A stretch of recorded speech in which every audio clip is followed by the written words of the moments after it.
राजस्थान में CM face की हर तरफ चर्चा, साथ ही इस बार डिप्टी सीएम बनने के कयास भी खूब लगाए जा रहे हैं। क्या बीजेपी इस बार 2 डिप्टी सीएम बनाएगी, इसकी भी चर्चा है। लेकिन क्या आपको पता है कि डिप्टी सीएम का पद क्यों और किससे मिलता है?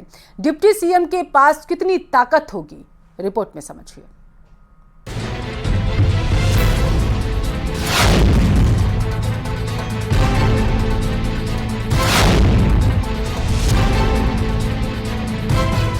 राजस्थान में सीएम का सस्पेंस 2 से 3 दिन में खत्म हो जाएगा, लेकिन चर्चाएं सीएम के साथ ही इस बार डिप्टी सीएम को लेकर हो रही है। कहा जा रहा है कि सीएम के साथ ही 2 डिप्टी सीएम भी हो सकते हैं।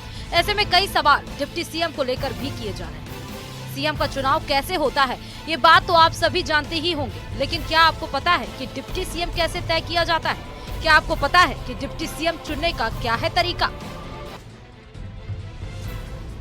हालांकि समय समय पर यह बात भी उठती रही है कि क्या उप मुख्यमंत्री पद का संविधान में कहीं जिक्र है, या फिर केवल राजनीतिक दलों ने सत्ता के समीकरण को साधने के लिए ये पद बनाया है। वैसे भारतीय राजनीति में उप मुख्यमंत्री पद की परंपरा लंबी है। कई सालों से पार्टी इस पद पर अपने वरिष्ठ नेता को बिठाती रही है।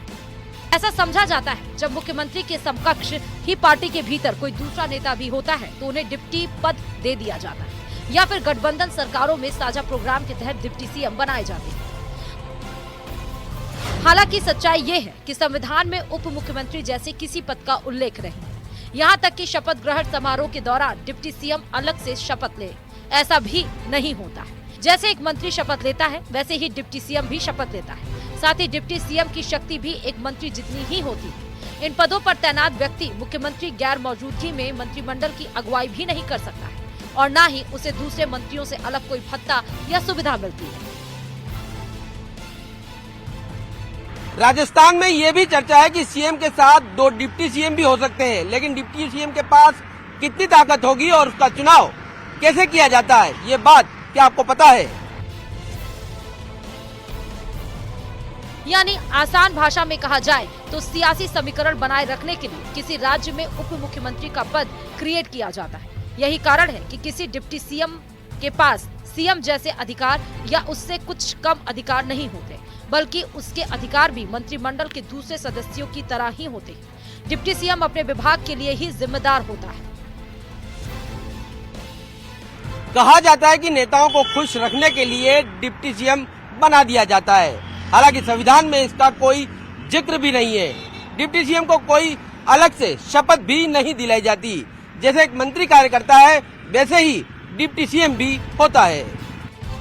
राजस्थान में अब तक 5 डिप्टी सीएम बने हैं। बीजेपी सरकार में 1 बार डिप्टी सीएम बना है, जबकि कांग्रेस सरकार में 4 बार डिप्टी सीएम बने हैं। सबसे पहला नाम टीकाराम पालीवाल का है, जो 1952 में डिप्टी सीएम बने थे। इसके बाद बीजेपी के हरिशंकर भाबड़ा डिप्टी सीएम बने, जो पूरे 5 साल 1993 से 1998 तक डिप्टी सीएम रहे। इसके बाद 2002 में बनवारी लाल बैरवा 7 महीने के लिए डिप्टी सीएम बने।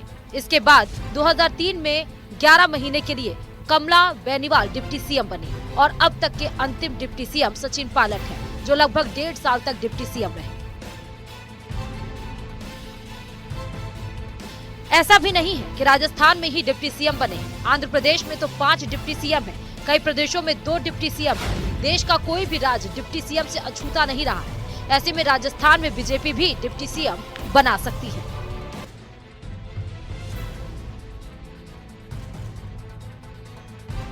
सवाल यह है कि क्या डिप्टी सीएम बनाकर सभी समीकरण साध लिए जाते हैं? क्या डिप्टी सीएम बनाकर बीजेपी राजस्थान में समीकरण साध लेगी? कहा जा रहा है कि राजस्थान विजय में कई जातिगत और सामाजिक समीकरणों का योगदान रहा है। ऐसे में बीजेपी सभी को भागीदारी देकर साधने की कोशिश करना चाहती है।